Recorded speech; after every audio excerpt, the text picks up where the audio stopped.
เอาก็บ่อะไรบ่มาเลยใส่โอ้มาบ่ยเจอใส่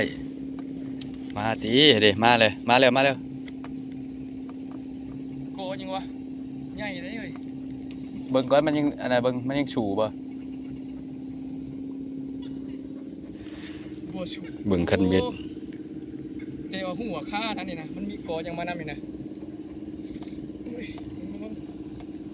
เฮ้ยชู สูเด้ยังสูอยู่เบิ่งย่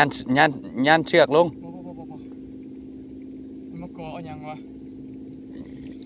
เห็นบ่สองหมากหนึ่งก็หมากหนึ่ง มันมีแนวกอขี่เอามานำนั่นนี่นะ ทางม้ามันบ่อิ่วฮะ ม้าอยู่ อิ่วมาที่ว่ามันก็กินเหยื่อขึ้นมานํ โอ้ยก็เป็นสิบ่ฮักบ่เนาะ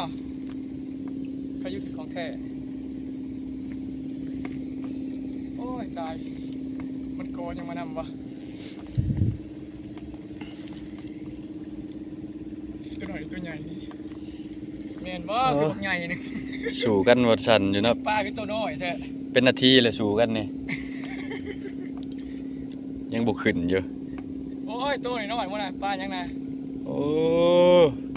ขึ้นแล้ว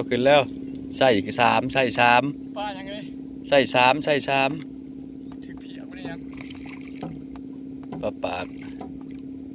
ถึงมึงอะไร มอง ถึงมองบ่